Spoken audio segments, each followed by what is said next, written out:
Hello सभी बच्चों को आज का नमस्कार एंड गुड मॉर्निंग। आज का जो एपिसोड है जो ऑपरेंट कंसेप्ट है, मैंने ऑपरेंट कंसेप्ट बनाया है, जिसमें जो ऑपरेंट कंसेप्ट होगा उसमें हमने कंपोनेंट और ऑपरेंट के बारे में बताया है। It is one of the part of the regulation of gene expression, जो आपके एनसीईआरटी बुक्स में है या नीट में जो आते हैं रेगुलेशन ऑफ जीन एक्सप्रेशन के बारे में, उसका हमने एक एपिसोड बनाया है। ऐसा और भी एक एपिसोड बनेंगे। इस एपिसोड में हम ये आपको बताएंगे ऑपरेंट है क्या और इसमें कौन कौन से बेसिक कंपोनेंट्स होते हैं, हम इसके बारे में इसको जिक्र करेंगे। जहाँ तक रेगुलेशन और एक्सप्रेशन की बात है तो इसके अगले वीडियो में बताएंगे। तो ये हम चलते हैं, इसमें देखते हैं रेगुलेशंस के बारे में हम अध्ययन करते हैं।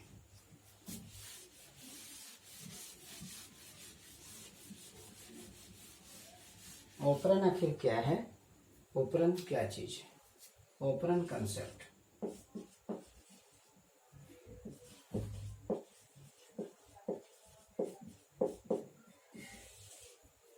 Operand concept given bye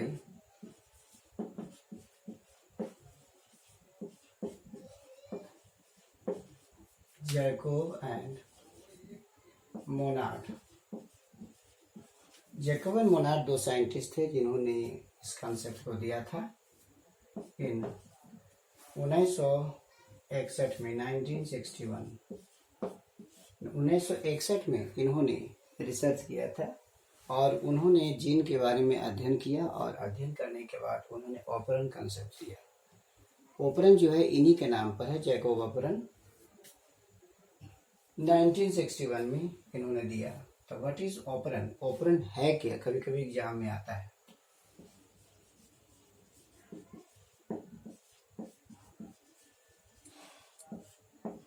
operand क्या है? तो ऑपरेंट एक सिस्टम है। Operon is a system, it is study at the genetic level पर अध्ययन किया गया है। It is studied as a genetic level.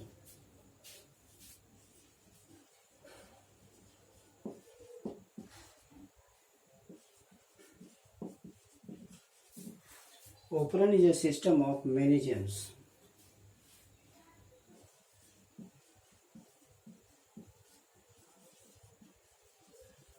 ढेर सारे जीनों का एक सिस्टम होता है in which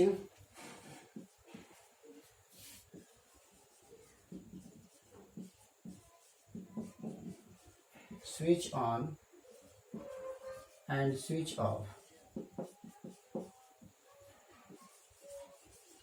स्विच ऑन होता है और स्विच ऑफ होता है of all the jeans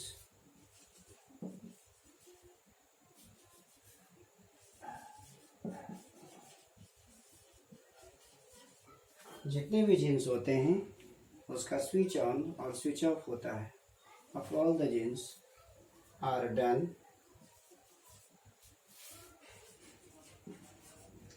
from a single point.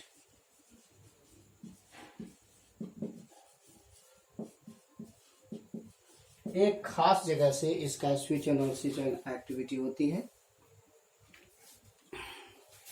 तो ये जो ऑपरेंट होता है एक बहुत सारे जीन का एक सिस्टम होता है, इसमें ढेर सारे जीन्स होते हैं और किसी एक पॉइंट से जीन का एक्सप्रेशन होना है या नहीं होना है ये डिसाइड होता है। अगर होना है तो स्विच ऑन सिग्नल ऑन हो जाएगा, अगर नहीं होना है तो सिग्नल ऑफ हो जाएगा। इस तरह से किसी एक पॉइंट से ये बताया जाता है, डिसाइड किया जाता है कि जीन का एक्सप्रेशन होना है या नहीं होना है, ट्रांसक्रिप्शन, ट्रांसलेशन, प्रोडक्ट बनना है या नहीं बनना है। तो इसी को हम इज कॉल्ड ऑपरेंट कंसेप्ट और मॉडल।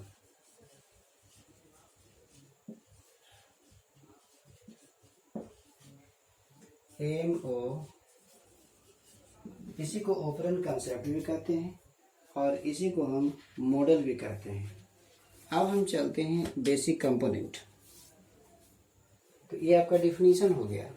एक सवाल ये हो गया आपका कि भाई जैकोब एंड मोनार्ड वाला एक सवाल हो गया और एक ये हो गया। इसके बाद दूसरा सवाल ये है कि भाई ऑपरेंड क्या है। तो बहुत सारे सिस्टम का एक जीन का एक सिस्टम होता है, इसको ध्यान देना है, इसको पढ़ेंगे। इसके बाद हम इसका अध्ययन करेंगे। एक्चुअली इस वीडियो में हम कोशिश कर रहे हैं कि हम ये बताएं कि आखिर ऑपरेंड में क्या क्या होता है। यानी इस वीडियो में हम बेसिक कंपोनेंट के बारे में बताएंगे, पर रेगुलेशन के बारे में हम नहीं बताएंगे, वो अगले वीडियो में चलेगा। पहले आप ये जान लीजिए कि ऑपरेंड है क्या। तो इसमें हम चलते हैं बेसिक कंपोनेंट्स।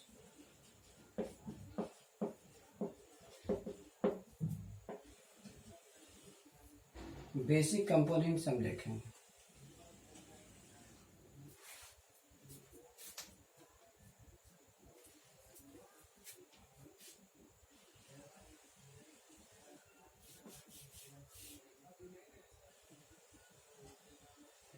ये आपका डीएनए हो गया,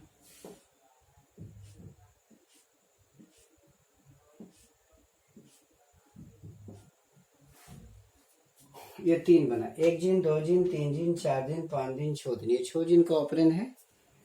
कलेक्शन ऑफ जीन्स होते हैं।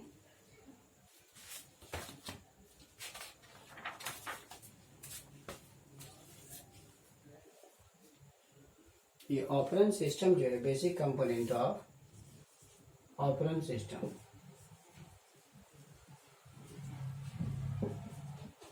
ऑपरेंड जो सिस्टम है उसका बेसिक कंपोनेंट है। तो ये डीएनए का स्ट्रक्चर है। इस डीएनए में क्या क्या ये जीन में पाया जाता है ये ध्यान देना है। इसको हम कहते हैं IPO, और ये स्ट्रक्चरल जीन है, इसी से इसका ट्रांसक्रिप्शन होता है। इसको कहते हैं regulatory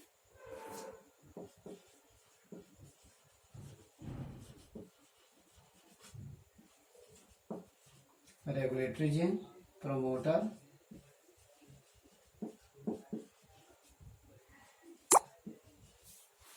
gene, regulatory gene, promoter gene, और ये हो गया ऑपरेटर।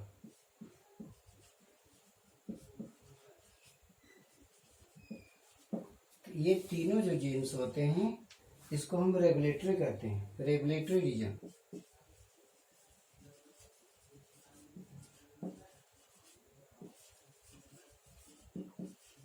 रेगुलेटरी रीजन कहते हैं। और बाकी यहां से जो यहां तक होता है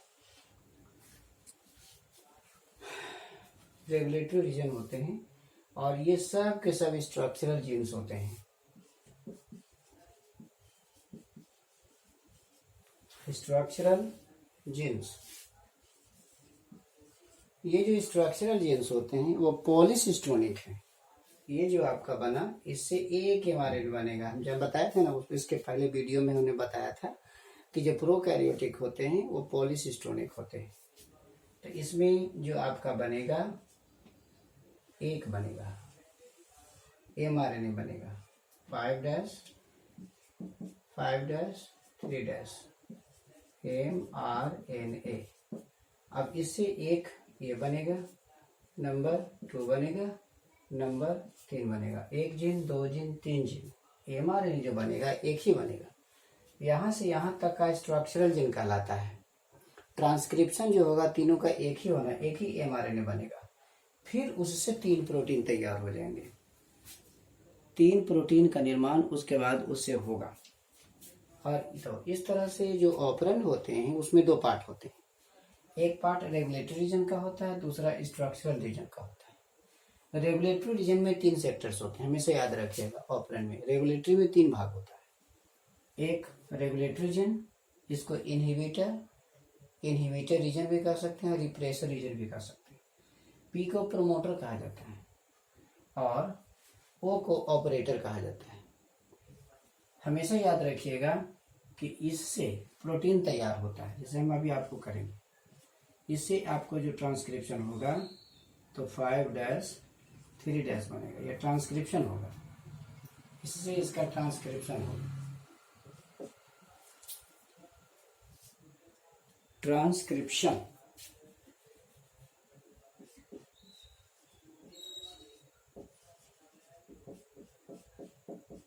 इसमें ट्रांसक्रिप्शन होगा, mRNA बनेगा, और इससे जो बनेगा आपका रिप्रेसर प्रोटीन बनेगा, चाहे जो भी हो, रिप्रेसर।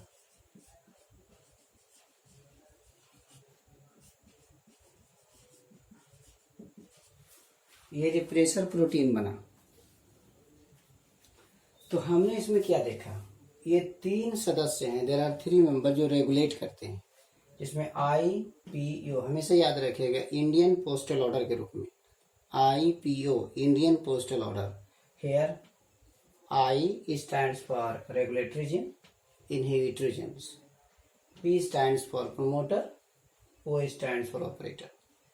इससे क्या होता है कि mRNA तैयार होता है, और mRNA से ट्रांसक्रिप्शन से क्या होता है, रिप्रेसर प्रोटीन बनता है, mRNA। फिर इससे प्रोटीन तैयार होगा, ये प्रोटीन है, देखिए प्रोटीन है, इसको रिप्रेसर प्रोटीन कहते हैं। ये प्रोटीन अगर एक्टिव है तो ऑपरेटर पर बैठेगा। हमेशा याद रखिएगा कि यहाँ पर ऑपरेटर का जगह इसका है, ये यहाँ पर बैठता है, और ये जो प्रोमोटर रीजन जो होता है वो एंजाइम के बैठने का, इसको हम RNA पॉलीमरेज कहते हैं, जिससे ट्रांसक्रिप्शन होता है। तो P for promoter and promoter region is for enzyme. यहाँ पर एंजाइम बैठता है जो ट्रांसक्रिप्शन करता है। It is the seat of the enzyme where transcription is done. जहाँ तक ओ का प्रश्न है तो ऑपरेटर है। यहाँ पर रिप्रेसर प्रोटीन बैठता है, तो ये बैठ जाएगा, जब ये एक्टिव रहेगा तो ये रिप्रेसर प्रोटीन यहाँ बैठ जाएगा। जब यहाँ बैठ जाएगा तो ये जो एंजाइम है आगे नहीं बढ़ेगा। तो जब आगे नहीं बढ़ेगा तो ट्रांसक्रिप्शन स्ट्रक्चरल जिनका नहीं होगा, प्रोटीन नहीं बनेगा। और जब ये इनएक्टिव रहेगा, ये जो प्रोटीन है रिप्रेसर इनएक्टिव रहेगा, तो यहाँ नहीं बैठेगा, और यहाँ का जो एंजाइम है इसका रास्ता क्लियर हो जाएगा। अभी रास्ता क्लियर हो जाएगा तो यहाँ पर जो प्रोमोटर पर जो एंजाइम है वो आगे बढ़ के तीनों का ट्रांसक्रिप्शन कर देगा। तो ट्रांसक्रिप्शन होगा, ट्रांसलेशन होगा और प्रोडक्ट का निर्माण होगा। इस प्रकार से इसका ऑपरेशन सिस्टम काम करता है। तो इसलिए हमने बताया कि ये बेसिक कंपोनेंट है जिसमें इतने सदस्य पाए जाते हैं। आपका रेगुलेटरी रीजन होता है, रेगुलेटरी रीजन में IPO होता है, IPO जो होता है आई रेगुलेटरी है, जीन है, प्रोमोटर है, ऑपरेटर है, ये 3 सदस्य हैं। इनहिबिटरी जो होता है उससे प्रोटीन तैयार होता है जिसको हम रिप्रेसर प्रोटीन कहते हैं।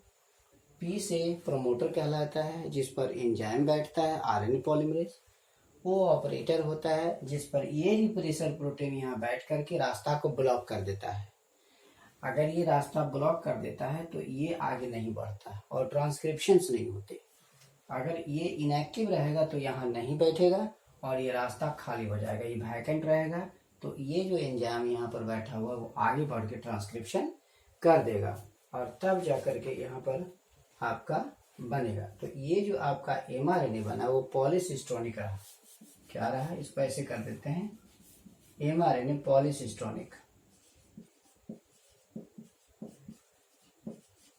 ये पॉलीसिस्टोनिक हुआ और इससे आपका प्रोटीन तैयार होगा।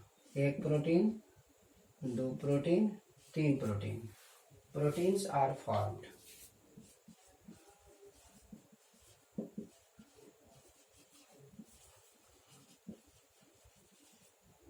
प्रोटीन को हम क्या कहेंगे,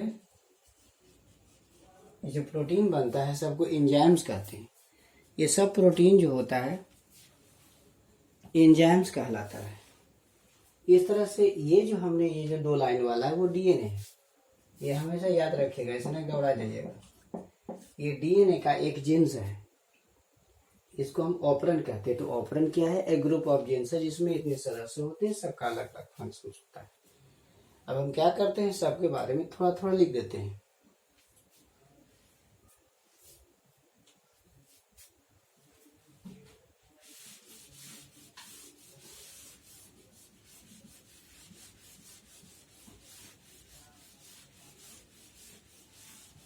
जितने भी कंपोनेंट हैं उसके बारे में थोड़ा थोड़ा जानकारी कर देते हैं ताकि आपको एग्जामिनेशन के लिए कोई दिक्कत नहीं। पहला है structural gene.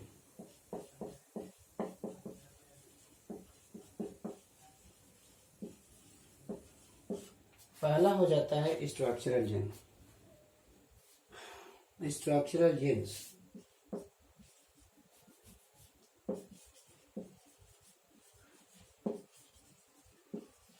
These are those responsible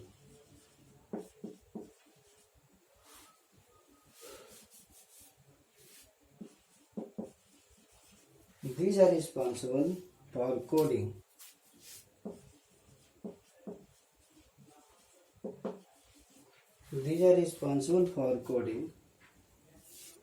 for proteins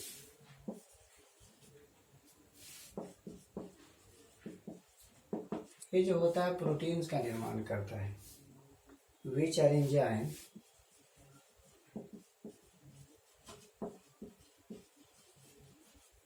जो कि एंजाइम्स होते हैं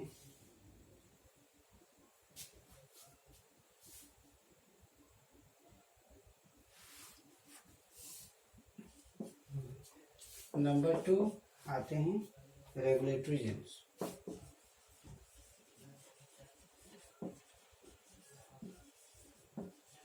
रेगुलेटरी जीन्स होते हैं responsible for the regulation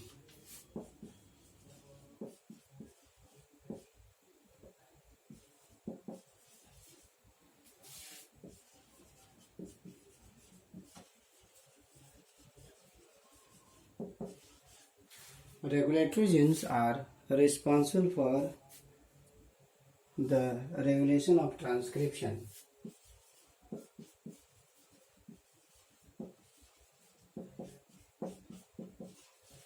For the transcription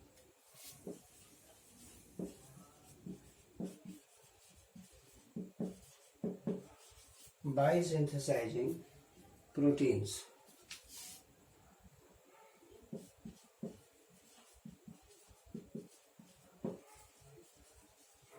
उस प्रोटीन को क्या कहेंगे? इसी से क्या होगा? Repressor protein.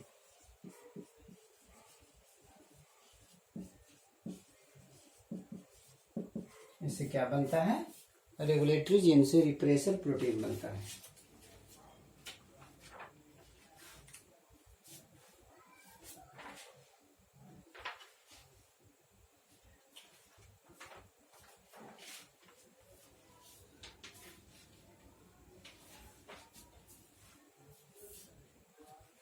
Number 3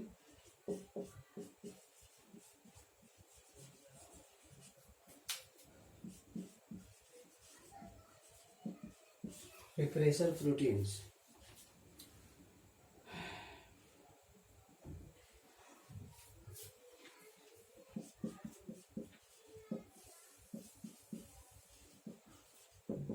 It is a protein which represses the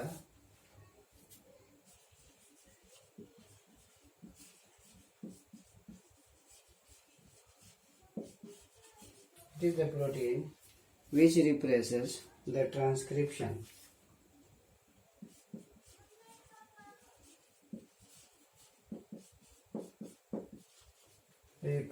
transcription of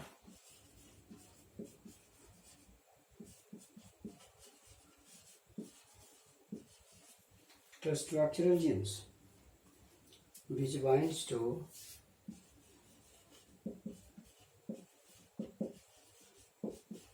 जो बाइंड करता है which binds to a particular point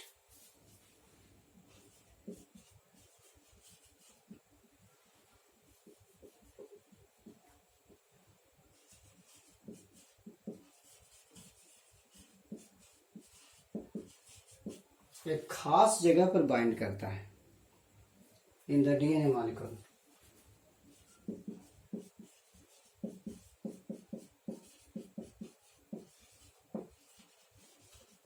DNA molecule के खास जगह पर बैठेगा। तो इसने देखा स्ट्रक्चरल जीन है। स्ट्रक्चरल जीन में क्या होता है कि आपका प्रोटीन का निर्माण होता है। रेगुलेटरी जीन क्या करता है कि responsible for the regulation of transcription को रेगुलेट करता है। वो ट्रांसक्रिप्शन जो प्रोटीन बनाने के लिए होता है, जबकि रिप्रेसर प्रोटीन होता है कि ये प्रोटीन है जो ट्रांसक्रिप्शन को रोकता है। स्ट्रक्चरल जीन से जो ट्रांसक्रिप्शन होने वाला है, हालांकि हमने पहले ही बता दिया है कंपोनेंट्स में, लेकिन फिर भी हमने लिख दिया है कि इसे आप समझिए, पढ़िए।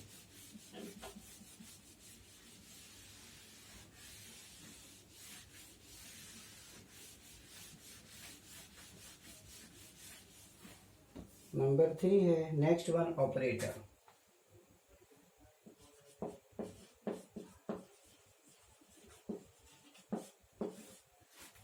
ऑपरेटर जो होता है, it is a DNA segment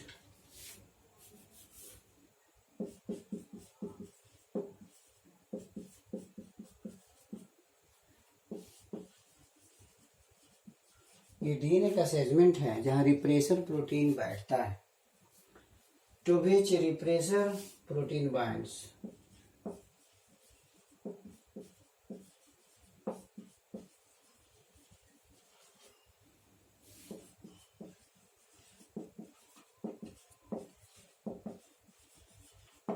जहां पर रिप्रेसर प्रोटीन बाइंड्स करता है।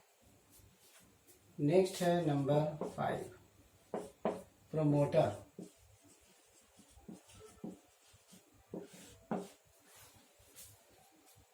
इट इज ए रीजन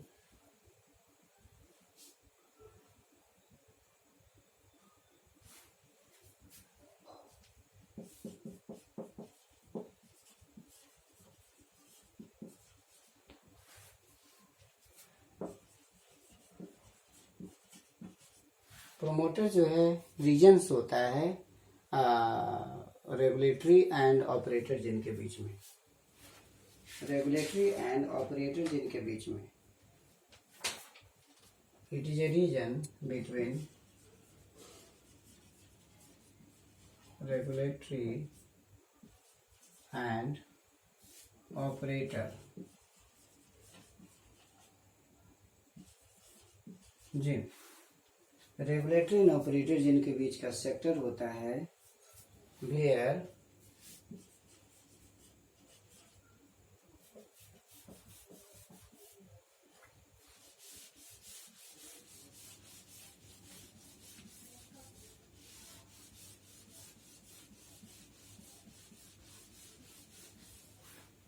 जहां पर आरएनए पॉलीमरेज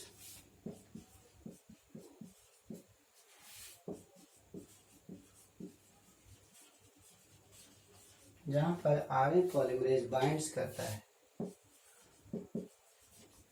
यानी आरएनए पॉलीमरेज बाइंडिंग सीट है। प्रोमोटर जो है आरएनए पॉलीमरेज बाइंडिंग सीट है एंड स्टार्ट्स ट्रांसक्रिप्शन,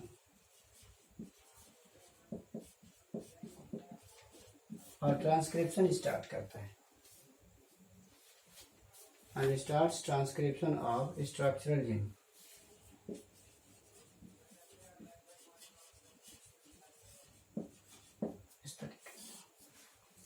इस तरीके से हम देखते हैं कि भाई ये रेगुलेशन ऑफ जीन एक्सप्रेशन के तहत सबसे पहले हमने ऑपरन को देखा कि ऑपरन कंसेप्ट है क्या, आखिर इसमें क्या क्या चीज़ें होती हैं, क्योंकि जब तक आप ये जानिएगा नहीं, आपके सिलेबस में लैक ऑपरन है, ट्रिप ऑपरन है, तो ट्रिप ऑपरन नहीं है, लैक ऑपरन है। तो जब तक आप ऑपरन नहीं समझिएगा, लैक ऑपरन समझ में नहीं आएगा। इसलिए हमने सबसे पहले ये बताया कि ऑपरन होता क्या है, तो तब जाकर के आपको लैक ऑपरन समझ में आएगा। तो रेगुलेशन ऑफ जीन एक्सप्रेशंस के तहत हमने ऑपरन बताया, क्योंकि इसी पर वर्क किया गया है और इसी से समूचे रेगुलेशन ऑफ जीन एक्सप्रेशन होता है। तो ये ग्रुप ऑफ जीन्स होते हैं जो सबों में होते हैं, ऐसा नहीं कि सिर्फ हमने ये बताया जो इतना ही है। Actually it is the story of all genes, all operon. तो जिसमें ग्रुप ऑफ जीन्स है, जिसमें आईपीओ पाया जाता है और उसमें सबका अपना अपना फंक्शंस होता है कि किस प्रकार हम उसको रेगुलेट करें, कब प्रोडक्शंस करनी है, नहीं करनी है। तो आज हमने वीडियो में आपको कंपोनेंट्स के बारे में बताया कि आखिर ऑपरन में कौन कौन से कंपोनेंट होते हैं। जैसे रेगुलेटरी जीन है, स्ट्रक्चरल जीन है, रेगुलेटरी जीन में आई है, पी है, ओ हो, कौन क्या करता है, कहाँ एंजाइम बैठता है, कहाँ रिप्रेसर प्रोटीन बैठता है। ठीक है, तो ये तो जितना भी तरह का ये रिसर्च किया गया है वो प्रोकैरियोट्स पर किया गया है। जैसे बैक्टीरिया है, ये सब पर किया गया है प्रोकैरियोटिक सेल्स पर। तो इस तरीके से हमने आज बेसिक कंपोनेंट्स हमने बताया है, और तब इसके अगले वीडियो में हम बताएंगे कि रेगुलेशन ऑफ एक्सप्रेशंस क्या होता है, और आपके सिलेबस के अनुसार जो लैब ऑपरेशन है उसके बारे में हम डिस्कस करेंगे। तब तक के लिए हम थैंक यू करते हैं, और ध्यान से इसको वॉच करते रहिएगा और कोशिश करिएगा कि इससे आप you can take a benefit, and share and subscribe to the other one. Thanks a lot.